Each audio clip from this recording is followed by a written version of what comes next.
Hello and welcome to Nikolai's Genetics Lessons, and today's question I got from one of my subscribers, and though the question is about forensic genetics, the same rules also would apply to population genetics and parental testing. So rules are universal, and here's a problem.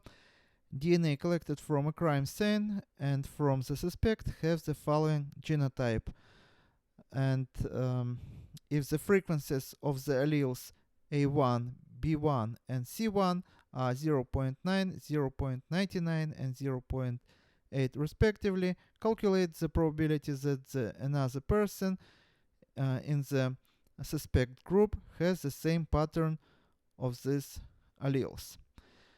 And here is the variance of the answers. If you feel that you can solve this problem, you can try to solve this problem, and then you can compare your answer with my answer and explanation. So how we are going to solve this problem? First of all you need to know is how to build a simple Punnett square. This would be easiest way, and if you study a little bit population genetics, you then would be familiar with Hardy-Weinberg formula or equilibrium, where frequency of 3 genotypes that can be made by 2 alleles would equal to p squared plus 2pq plus q squared, and all this would equal to 1, and we do all our calculations on the scale between 0 and 1, and if you need an answer on the scale between 0 and 100%, then we just have to multiply all the numbers by 100. So basically in this formula, for p squared stand genotype that is homozygous dominant. For 2pq stand genotype that is heterozygous, and for q squared stands the genotype that is homozygous recessive. And these letters, dominant allele and recessive allele, of course can be different. For example, this can be like in our example A1, A2. So this is going to be A1, A1 genotype. This is going to be A1, A2 genotype, and this is going to be A2, A2 genotype. And of course, we can also replace these letters with B and so on. But everything you should understand that when we have 2 alleles, allele, for example, in my example, this is dominant allele and recessive allele A, these 2 alleles would make 3 genotypes. And this is basically everything you need in order to solve this problem. So let's take a look at our problem again. We are told that for the locus A, so this person has 2 alleles, allele A1 and A2. So locus A, and for this locus, this person has 2 alleles, allele A1 and A2. So this person is heterozygous, A1, A2. And now let's take a look. The frequencies of the alleles in the population A1 is 0.9. So that means that A1 frequency in a population is 0.9, or as you see, it is going to be 90% if we multiply this number by 100. So this also means that frequency of the allele A2 equal to 10%, or 0.1. And now, in order to find probability of this genotype in a gene pool, what we have to do? We have to multiply these 2 numbers, and pay attention. Many people would make a mistake here. they would forget that we have to multiply our answer by 2. So we also have to multiply by 2. And again, if some people do not understand why we have here multiply A by A, dominant allele by dominant, and here small a by small a, many people also would think that heterozygous genotype should be just dominant allele frequency. We have to multiply by frequency of the recessive allele. But take a look, if we have two alleles in a gene pool, what's going to happen? So dominant allele, recessive allele, dominant allele, recessive allele. As I said, not necessary that you have to know this Hardy-Weinberg equilibrium. It's going to be enough if you know how to build simple Punnett square. And again, take a look what's going to happen. So capital A here, capital A small a here, capital A small a here, and small a here. So that means that here we have a squared, or in our formula p squared. Basically that means p multiplied by p, or in our case for the gene A, the frequency of the dominant genotype would be a squared. Frequency of the homozygous recessive genotype is going to be a squared, or p squared, as you see here. And frequency of the heterozygous genotype, as you see, would equal to frequency of the dominant allele multiplied by frequency of the recessive allele and multiplied by 2, because we have two boxes here. So that's why in Hardy-Weinberg equilibrium formula we have 2 here when we consider heterozygous genotype, and that's why we have it here. So what is the probability of this genotype in this particular group in a gene pool? As we also say, this is going to be 0.9 multiplied by 0.1, and this is going to be 0.09, and multiplied by 2, this is going to be 0.18, or 18% of the people would have this genotype. And again, if we also calculate probability, for example, for a person to be homozygous dominant for this allele, so A1, in this case we just have to multiply 0.9 by 0.9, and probability would be 81%. So 81 plus 18 would be 99%. So 1% probability would be that any given person would be homozygous recessive. So as you see, when we add all these numbers, we should get 1 or 100%.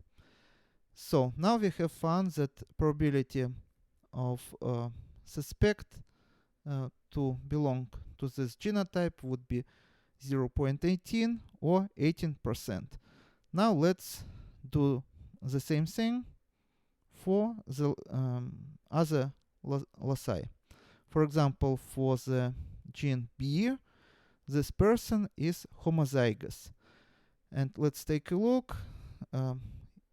Now you need to pay attention. This person is homozygous for the gene B.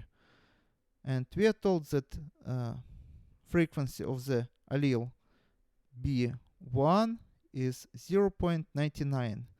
That means that frequency of the allele B would be 0.01, or 1%. So take a look. gene B or locus B. This person is homozygous, so B2, B2. And we know that frequency, if frequency of the B1 allele is 0.99, that means that frequency of the B2 allele would be 0.01, and we have to multiply it by itself. And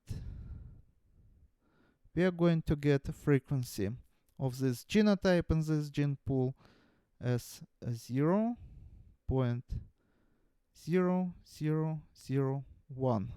So as you see, extremely small number.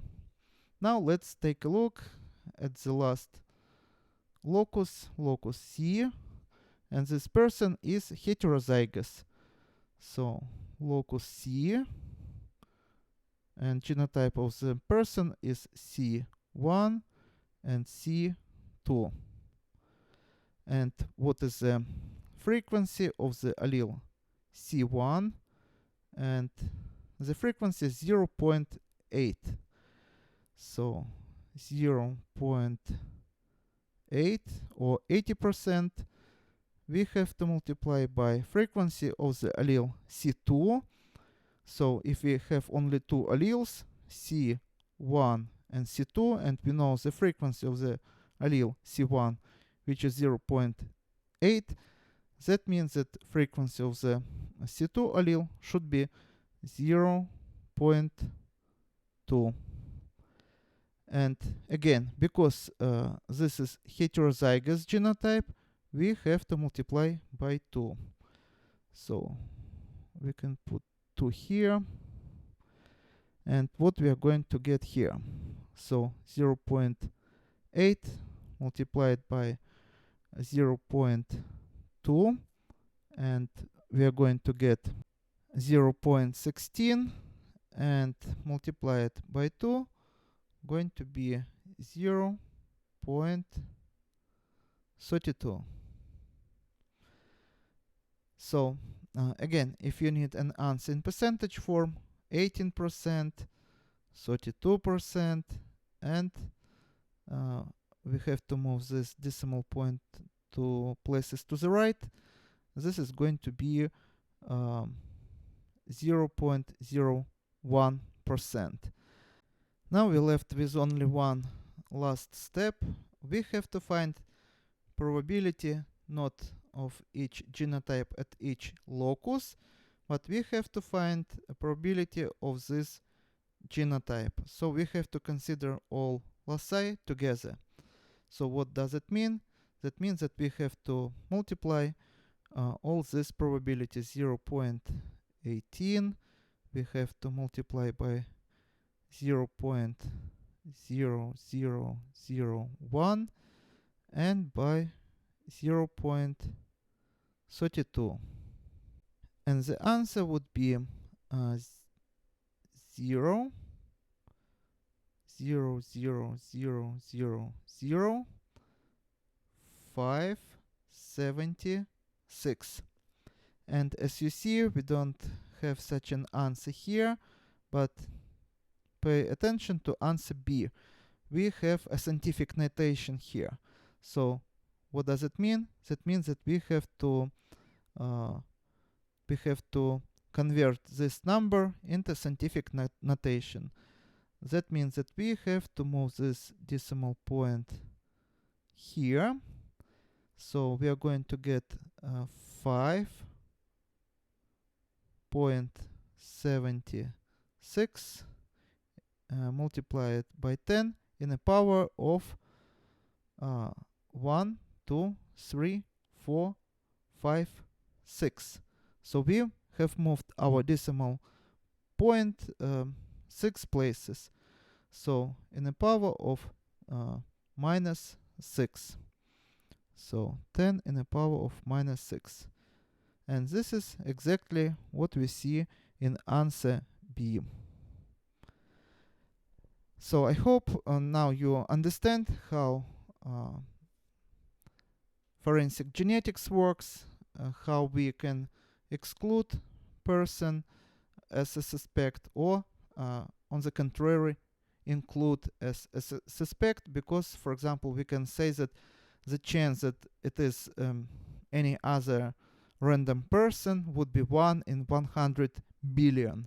So we understand that this is very improbable that someone else did a crime except a suspect with the same genotype. Or we also can say, for example, and calculations is going to be pretty much the same, that this person is a father of this child.